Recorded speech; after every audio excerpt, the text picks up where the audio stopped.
Yeah, so as I mentioned, the General Assembly created this strategic partnership between the University of Maryland and College Park. So some of the assets from University of Maryland Baltimore are coming down to College Park. We're redoing Cole Fieldhouse. You haven't seen Cole Fieldhouse, it's a major reconstruction.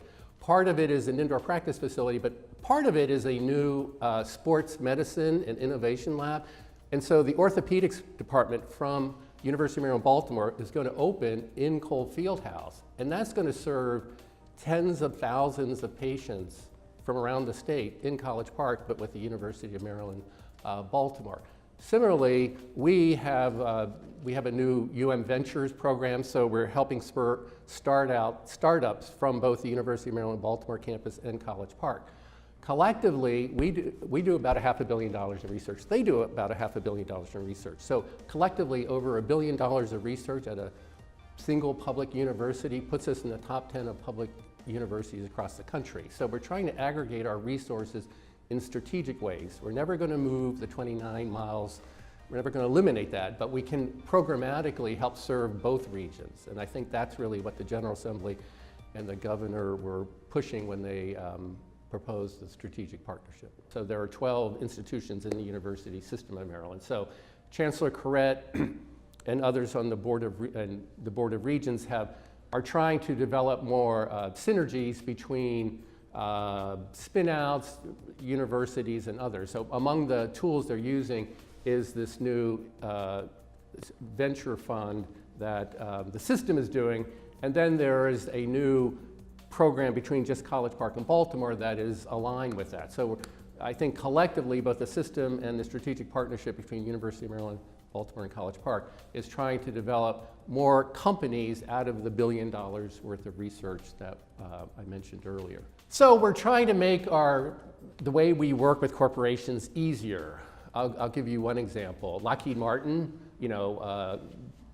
Glenn Martin founded Martin Industries in Baltimore. Back in the 1940s, he endowed the College of Engineering at the University of Maryland. So it's now called the Glenn Martin Institute.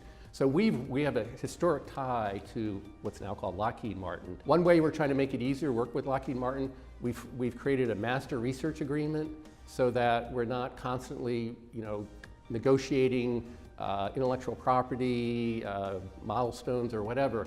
We try to make it a very easy way for Lockheed Martin for us to work with them. And we have a person who's dedicated to trying to tease out research opportunities from Lockheed, because Lockheed has many verticals, space sciences and defense and information technology. So we have somebody who tries to develop research relationships across that entity. We have to make our assets known to them. So they have to know us, we have to know them. So actually through things like the Tech Council, the Tech Council has programs that quite often we're connecting with them.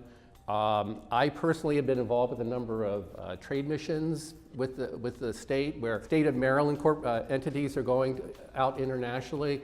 And it's interesting, oftentimes you find out more about those companies in Maryland in a different country, and we come back both with opportunities in a different country, but you find out synergies with working with those companies that were on the Maryland companies that were on the trade mission. And another good example, I think, is Northrop Grumman. So Northrop Grumman is Maryland's largest private employer. We have a partnership actually funded by Northrop Grumman called the Advanced Cybersecurity Experience for Students, ACES. And that's a program where students from our honors college join or competitively apply to the ACES program. Northrop provides some of the funding for the programs.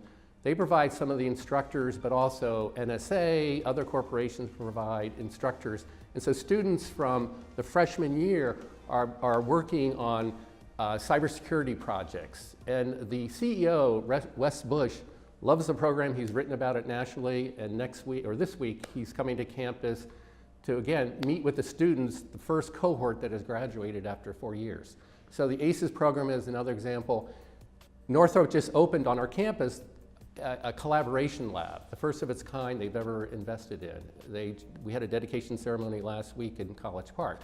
So I think with both Lockheed and Northrop, you're seeing ways that the university is investing with them. Smaller corporations don't have that much, so we're trying to figure out other ways that we can work with those mid-size and smaller corporations.